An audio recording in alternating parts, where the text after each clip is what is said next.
Est-ce que la femme peut enseigner et être en position d'autorité à l'Église? La grosse question polémique.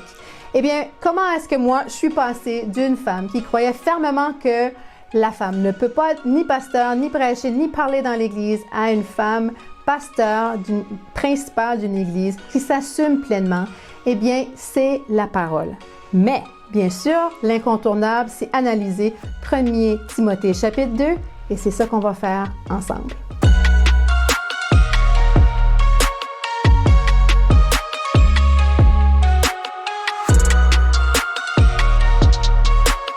Alors, vous entendrez sûrement vos pasteurs vous dire, pour interpréter un verset, il faut regarder le contexte. Contexte est très important. C'est important de lire l'épître du début à la fin. En fait, les épîtres ont été écrits pas en chapitres, mais c'était une lettre en entier qu'on lisait d'un bout à l'autre. Alors, je vous suggère ça pour bien comprendre le contexte de ces versets-là. Ensuite, bien sûr, il faut creuser le grec koiné, qui est la langue dans laquelle le texte a été écrit originalement. Ensuite, il faut aussi regarder le contexte socio-historique. Il faut vraiment comprendre parce que nous, on n'a pas d'idée comment ça serait vivre dans le contexte néo-testamentaire. Alors, c'est important d'aller creuser ça. Et aussi, les récipiendaires, ils sont de quelle ville? Qu'est-ce qui se passait dans cette ville-là? Ça nous donne des éclairages pour mieux comprendre le texte. Là, maintenant, je vais vous enseigner une expression allemande qui va vous faire sonner vraiment intelligent. Si vous êtes étudiant en théologie, utilisez ça, OK? C'est Sitzenleben. Oh, déjà, je sonne intelligente, je le perçois, OK? Le Sitzenleben, c'est un terme, une expression pour parler du contexte socio-historique. Alors, chaque texte a été écrit dans un certain contexte avec un certain Sitzenleben et on va aller creuser ça. Premièrement, la lettre a été écrite par l'apôtre Paul et elle a été adressée personnellement à Timothée. Maintenant, ce qui se passait, c'est que Paul était en charge de l'église d'Éphèse et maintenant, il avait demandé à Timothée de s'occuper de l'église d'Éphèse. Mais Timothée était plus jeune et il lui a quand même laissé une église avec quelques problématiques. Alors déjà, Paul connaît très bien l'église parce qu'il a œuvré là et ensuite il est allé partir comme missionnaire ailleurs. Mais Timothée, lui, il est maintenant le responsable. Alors ça, c'est très important. Et c'est à l'église d'Éphèse. Maintenant, à Éphèse, il y a plein de choses qui se passent à Éphèse. Mais la plus grosse chose, c'est le temple à la déesse Artémis, aussi appelée la déesse Diana ou Diane. Et cette déesse-là, il avait fait un énorme temple pour elle. C'était une des 7 merveilles du monde. Alors, c'était immense. Il avait créé ça, puis les gens venaient de partout pour venir voir ce temple. Et vraiment, toute la ville tournait autour de ce temple-là. Et plusieurs femmes, en fait, servaient dans ce temple-là en tant que prêtresses. Maintenant, on retourne à notre texte, mais cette fois-ci, quelques versets avant. Alors, les versets 9 et 10, là, on dit aux femmes d'Éphèse ici, on leur explique un petit peu comment elles devraient s'habiller, pas de façon somptueuse, avec simplicité. Mais il y a un mot là qui est très, très clé à l'interprétation. C'est le mot tresse. C'est pas le mot qui est mentionné dans l'épître de Pierre qui parle de tresse normale, c'est un mot particulier. Je vous enseigne un autre mot, c'est un apax legomenon. Un apax legomenon, c'est un mot qui est mentionné seulement une fois dans le Nouveau Testament. Mais en plus de ça, il est mentionné seulement 5 fois dans la littérature antique. C'est un mot hyper rare et hyper particulier. Maintenant, si on le creuse, il y a 2 ou 3 de ces mentions-là, de ces 5-là, qui sont dans un texte extra-biblique, mais qui peut nous donner un éclairage sur le mot plegma, qui est le mot pour tresse, qui est utilisé dans notre texte. En fait, il y avait un roman ancien qui a été écrit dans ce temps-là, qui s'appelle Éphésiaca, et vraiment, c'était un poème à propos d'une jeune femme et un jeune homme qui étaient amoureux et tout ça. Et c'était dans le contexte de la ville, vous l'avez deviné, d'Éphèse. Alors, puisque Paul écrit à Timothée dans le contexte d'Éphèse, c'est très important. Alors, on décrit dans ce texte-là que la jeune héroïne s'était tressé les cheveux avec des plegmas, mais de cette façon-là. Mais dans le contexte, c'était dans l'adoration de la déesse Artémis. En fait, on disait d'elle, la façon qu'elle était habillée, que ses cheveux étaient préparés, qu'elle ressemblait à la déesse Artémis. Et pour cette raison-là, elle s'est élevée parmi toutes les autres femmes et on a commencé à l'adorer comme une incarnation de la déesse. Alors, des cheveux tressés ainsi, c'est pour ressembler à la déesse Artémis. Je vous montre une ancienne statue et une scène avec l'effigie d'Artémis. Regardez les cheveux. Alors, si on est dans l'église, puis on commence à s'habiller et à tresser nos cheveux pour ressembler à la déesse Artémis, et les autres mots dans les versets 9 et 10, là, c'est vraiment autour de ce langage-là, la façon que les femmes s'habillaient dans l'adoration d'Artémis. Alors, vous comprenez pourquoi Paul, il dit « Arrêtez de vous habiller ainsi ». Maintenant, si on va, je voulais vous montrer une photo du temple d'Artémis. Alors voilà, c'était vraiment quelque chose de majestueux. C'était vraiment le centre de l'économie de la ville aussi. Il y avait des pièces de théâtre à propos de la déesse Artémis. Depuis la tendre enfance des femmes, on leur enseignait tout ce qu'il y avait à faire sur Artémis. Leur point de vue de tout le monde était axé sur Artémis. Il y avait des parades, de l'adoration. On faisait des statues d'Artémis, on les installait dans nos maisons. C'était vraiment important dans cette ville-là. Alors, vous vous imaginez qu'il y a une église à Éphèse. Puis là, les femmes commencent à venir à l'église. Puis là, Paul est comme « Wow, minute! Vous pouvez plus faire les choses comme ça se faisait pour la déesse Artémis, là. » Et là, il doit remettre les pendules à l'heure. Alors voilà ce qui est en train de se passer dans ce contexte-ci. Maintenant, autre chose qui se passe dans le contexte, et si vous lisez 1 Timothée et 2 Timothée, vous savez qu'il y avait plusieurs faux enseignants dans cette église-là. Et souvent, il y avait des femmes, des veuves qui s'étaient faites avoir par ces faux enseignants-là qui voulaient vraiment juste leur argent dans le fond. Alors, c'était un vrai problème que les faux enseignements. Alors, dans ce contexte-là, on comprend, là, on a plus de contexte, on comprend.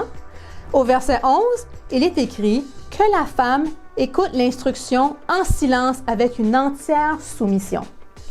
OK, petit recul, les femmes ont cet enseignement-là de la déesse Artémis et comment servir dans le temple. Puis là, il y a aussi des faux prophètes qui leur enseignent plein de choses fausses. Et Paul est en train de dire que la femme, singulier, que la femme écoute les instructions en silence. Le mot est mieux traduit paisiblement avec une entière soumission. Et vraiment, je vous dirais que si tu arrives dans l'église, puis tu es comme, OK, je viens juste de croire en Jésus-Christ, puis là, ça me tente d'enseigner. Puis là, ils sont comme, wow, minute, t'es toute mêlée, tu connais pas bien ta Bible, laisse-nous t'enseigner avant. Alors, c'est comme si qu'ils demandent à cette femme-là, qui a plein d'idées qui sont fausses, de se soumettre aux enseignements apostoliques et d'avoir une position de disciple, tout simplement, que même un homme aurait pris, celle de soumission à l'enseignement apostolique. Alors, pour moi, il n'y a rien vraiment de grave là. Mais notons quand même que c'est vraiment révolutionnaire qu'une femme puisse être une apprenante. Encore, on avait étudié en regardant 1 Corinthiens chapitre 14 que lorsqu'une femme, dans Corinthe, c'était vraiment contre la loi d'instruire une femme. C'était pas quelque chose qui arrivait bien souvent, là, instruire les femmes. Et dans le contexte d'Éphèse non plus. Alors déjà là, c'est quelque chose de révolutionnaire. Alors si on continue maintenant au verset 12, il est écrit « Je ne lui permets pas d'enseigner et de dominer sur l'homme, mais je lui demande de garder une attitude paisible. » Quelque chose que je veux souligner, et si on regarde ici, dans toute la péricope qu'on appelle, c'est un paragraphe, c'est verset 8 à 15, c'est un seul paragraphe. Alors, c'est important qu'on le voit dans tout son ensemble. Au début, lorsqu'on parle de la façon que les femmes sont habillées, c'est au pluriel. Ensuite, au verset 11 et 12 et suivant, on parle de la femme. La femme, article défini. On n'est pas en train de parler de la femme comme le genre féminin, on parle d'une femme en particulier. Je vous rappelle que l'apôtre Paul et Timothée, que l'épître, en fait, c'est une correspondance entre l'apôtre Paul et Timothée. Alors, c'est une lettre entre deux personnes qui connaissent qu'est-ce qui se passe dans l'église d'Éphèse. Comment il y a des gens qui sont problématiques, puis que c'est vraiment un contexte particulier. Il y a des choses qui sont non dites. Alors, gardons ça en tête. Aussi, comme je vous ai mentionné, il est dit « la femme », article défini. Alors, cette femme-là, dont il est mention, dans le contexte, on s'entend, on a compris que c'est dans le contexte de les femmes puis l'adoration d'Artémis, là. Que cette femme-là, probablement qui est vraiment peut-être une ancienne prêtresse Artémis ou qui était vraiment ancrée dans l'adoration d'Artémis, que cette femme-là, là, c'est la femme. Elle ne doit pas enseigner. Alors, c'est une femme qui est connue des deux. Alors, si on regarde le verset, je ne lui permets pas d'enseigner. Le mot, c'est didasco. C'est le mot souvent qu'on utilise pour enseigner. On parle souvent d'enseignement apostolique, non seulement en parole, mais aussi en action. Didasco, c'est le verbe normal. Il dit, je ne lui permets pas d'enseigner. Et ici, je vous rappelle qu'on parle d'une femme, probablement d'une femme en particulier. Mais le verset qui est vraiment intéressant, c'est le prochain. Je ne lui permets pas d'avoir autorité sur un homme. En fait, le mot, c'est otenteo, le verbe. Et encore une fois, c'est un apax legomenon. Vous vous souvenez qu'est-ce que ça veut dire? Mentionné une seule fois dans le Nouveau Testament. Ce mot-là, pour autorité, est plutôt rare. Et ailleurs, Paul utilise exousian, qui a rapport à l'autorité, à la force, OK? Mais ici, dans ce contexte-ci, seulement, il parle d'otenteo. Et si on regarde le mot et les mots dans la même famille de mots, il s'agira ici d'une domination. Une domination physique, écrasante, jusqu'à sexuelle, jusqu'au meurtre. C'est un mot très, très fort. Et je vais vous dire, c'est pas juste la femme qui n'a pas le droit de dominer un homme comme ça. Aucun chrétien, aucun être sur terre n'a le droit de dominer de façon à écraser une autre personne de cette façon-là. Le mot est très fort. Alors, dans ce contexte-là, je sais que plusieurs personnes vont dire une femme n'a même pas le droit d'être une patronne, une femme n'a même pas le droit d'être présidente ou première ministre. Mais basé sur ce verset-là, mais c'est complètement faux parce que le sens du mot, c'est pas ça qu'il signifie. Autre chose qui se passe, c'est que dans le temple, entre les femmes prêtresses, il y avait souvent la compétition. C'est pour ça qu'une femme aurait voulu se tresser les cheveux pour ressembler à la déesse Artémis et porter des vêtements pour l'imiter, pour monter dans le leadership. Et il y avait beaucoup de compétition et les femmes pouvaient être méchantes entre elles. Et c'était aussi qui allait adorer Artémis plus fort, qui va crier plus. C'était vraiment chaotique comme adoration. Alors, rappelons-nous de ça. Dans ce contexte-là, regardons maintenant les versets 13 et 14, qui, on doit dire, sont un peu énigmatiques. On dit, en effet, Adam a été formé le premier, Ève ensuite, et Adam n'a pas été trompé, alors que la femme, trompée, s'est rendue coupable d'une transgression. Il ne dit pas que Ève a péché en premier, c'est qu'elle a été trompée. Puis rappelez-vous que les femmes à Éphèse, ou cette femme-là en fait, qui était mentionnée, c'est qu'elle avait été trompée.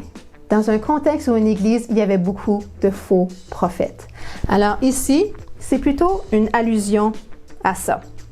Autre chose qui est intéressant, c'est qu'à Éphèse, il y a plein de mythes qui circulent, qui vont à l'encontre de ce que la Bible dit. À Éphèse, il y a un mythe qui va dire que la femme a été créée en premier et non l'homme. Et c'est comme si, Paul, lorsqu'il enseigne ça, c'est comme s'il est en train de dire « Non, vous vous êtes trompé ». Il est en train de changer, de démythifier. Il est en train d'enlever ce mythe-là. Et si on continue maintenant, le verset très énigmatique, le verset 2,15, qui est le dernier verset de ce chapitre-là. « Cependant, elle sera sauvée à travers sa descendance, si elle persévère avec simplicité dans la foi, l'amour et la progression dans la sainteté. » Alors ici, il est encore question de la femme singulier. On parle encore de la femme et qu'elle sera sauvée à travers sa dépendance.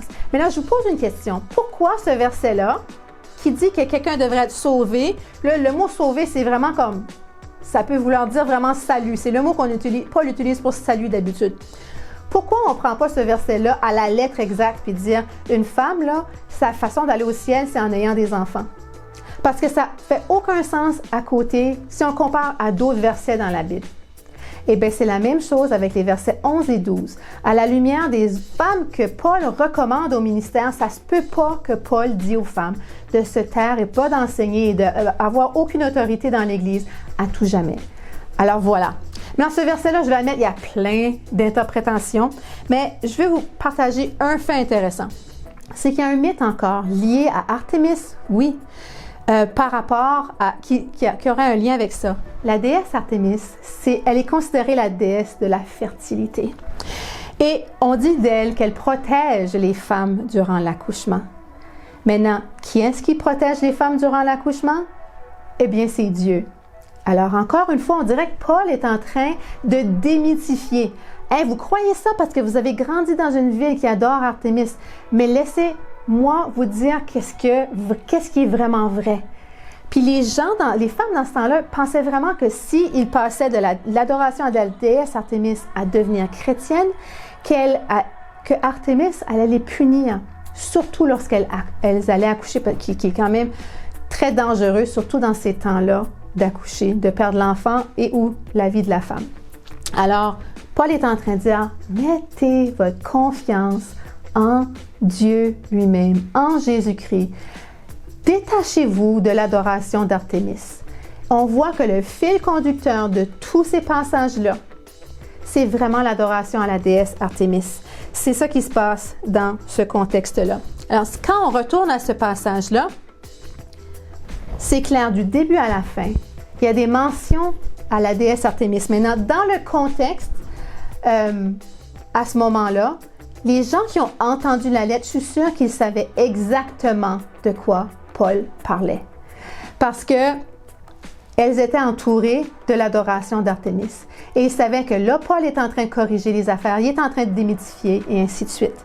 Puis, si tel est le cas, Paul n'est pas en train d'interdire aux femmes d'enseigner et d'avoir autorité à tout jamais. En fait, il parlait d'une femme en particulier, puis c'était important pour le bien de l'Église qu'il intervienne pour dire, elle n'a pas d'affaires à enseigner, parce qu'elle est en train d'enseigner des affaires sur Artémis qui n'ont pas rapport.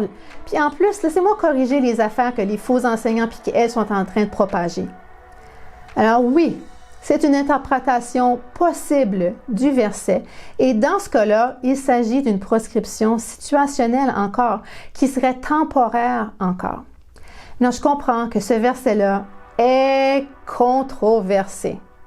Mais moi, ce que je vous dis, c'est qu'on a deux versets dans la Bible qui semblent dire qu'une femme n'a pas le droit d'enseigner, parler, être pasteur et ainsi de suite. Mais qu'on en a des vingtaines, trentaines où Paul et d'autres réfèrent à des femmes qui sont dans le ministère. Oui, ils ne sont pas la majorité, OK? Parce que c'est dans un monde patriarcal. Mais elles sont là quand même et c'est révolutionnaire pour le temps. Alors, les conclusions. La femme ne doit pas adorer Dieu comme elles adorent Artémis. Techniquement, là, c'est ça que le texte est en train de dire. Puis, si tu crois encore des affaires d'Artémis, ben, tu n'as pas d'affaire à enseigner l'Église. Soumets-toi à l'enseignement apostolique. Hey, dans le temps, là, avant d'être baptisé, il fallait que tu fasses un 40 heures de catéchèse avant d'être baptisé, OK? Il fallait vraiment qu'ils sachent que ta doctrine était vraiment exacte, OK? Qu'elle était vraiment bonne. Et on enseignait toutes ces choses-là. Maintenant aussi, je vous rappelle, là, dans 1 Timothée chapitre 4, on explique lorsqu'une personne veut devenir enseignant ou diacre ou responsable d'une église, voici des traits de caractère. Et on dit qu'il ne devrait pas être un jeune converti. Ben oui, parce qu'un jeune converti n'a pas été éduqué encore selon la bonne doctrine et dans son comportement aussi. Alors, c'est seulement normal à mon avis. Une autre conclusion, c'est qu'en fait, Paul est en train de dire que la femme, elle s'était fait tromper, pareil comme Ève avait été trompée. Puis elle ne doit pas enseigner, elle doit plutôt apprendre en toute soumission, comme j'ai mentionné. Et dans ce cas-là, il ne s'agit pas d'une proscription à vie, c'est-à-dire dire aux femmes qui n'ont pas d'affaires à enseigner et de devenir pasteur. En fait, c'était quelque chose qui était situationnel. Maintenant, quelque chose qui est très intéressant, c'est que 1 Timothée, chapitre 3, comme je vous ai dit, c'est des traits de caractère des gens. Paul est en train de dire, si quelqu'un aspire à être responsable et plus tard diacre, c'est une belle tâche qu'il désire. Le mot « quelqu'un » est ni masculin, ni féminin, mais Paul a intentionnellement choisi le neutre. À la lumière de ce qu'il vient juste de dire, de cette femme-là qui n'a pas d'affaires à enseigner parce qu'elle comprend mal les affaires, qui est en train de dire, si quelqu'un, neutre, homme ou femme, dans le fond, aspire à être responsable, c'est une belle tâche. Maintenant, laissez-moi vous expliquer les traits de caractère importants. Il ne faut pas qu'il soit avare d'argent et toutes sortes de choses. Hospitalier, allez lire la liste, c'est une merveilleuse liste. Mais si quelqu'un, homme ou femme, c'est très révélateur. Alors, il s'agit ici d'une proscription temporaire. On dit non temporairement tant que la femme ne comprend pas bien les affaires. Et ce n'est pas un commandement pour toutes les femmes à tout jamais. Conclusion de cette série, en fait. Selon les écrits de Paul, l'apôtre Paul lui-même, une femme peut apprendre, révolutionnaire. Une femme peut prendre la parole, elle peut parler dans l'assemblée, dans l'Église, de différentes façons, prière, prophétiser, ainsi de suite. Elle peut aussi avoir des positions d'autorité, comme mentionné, apôtre, diacre, responsable d'une Église, couvrière, comme Paul mentionne. Elle peut être carrément responsable d'une Église. Alors, j'espère qu'à la lumière de ces analyses-ci, qui, oui, des fois, il y a plusieurs interprétations de ces versets-ci, mais j'espère qu'on a creusé assez pour que vous puissiez comprendre que les gens qui ont un point de vue égalitaire, comme moi-même, en fait, que c'est fondé dans la Bible, que c'est fondé dans une étude approfondie de la Bible et du contexte et du Sitzenleben, comme j'ai mentionné, et que c'est pas fondé sur l'histoire ou des anecdotes ou juste un sentiment. Je suis pasteur, enseignant de la parole de Dieu. Et si je me suis donné la permission d'être pasteur et d'enseigner la parole de Dieu, c'est parce que je le vois dans la parole clairement que j'ai le droit d'être, puis que Dieu et l'apôtre Paul recommandent plein de femmes, que j'ai la bénédiction de Dieu. Maintenant, si vous êtes quelqu'un qui avait ce désir-là ardent d'être pasteur, d'être femme pasteur, et que vous n'êtes pas certaine lorsque vous regardez les textes bibliques, je vous encourage de le creuser. Je vous encourage d'aller voir vraiment ce que ces versets-là disent réellement et pas juste s'en tenir à une lecture superficielle.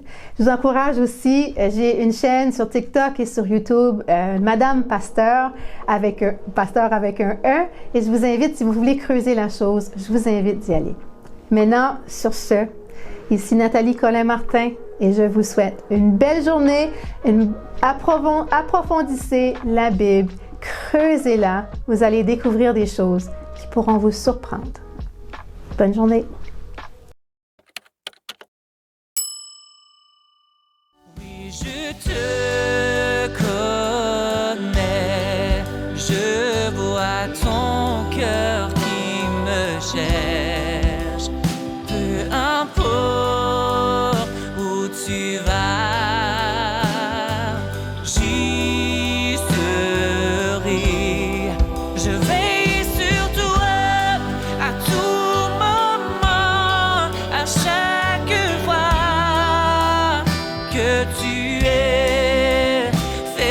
Et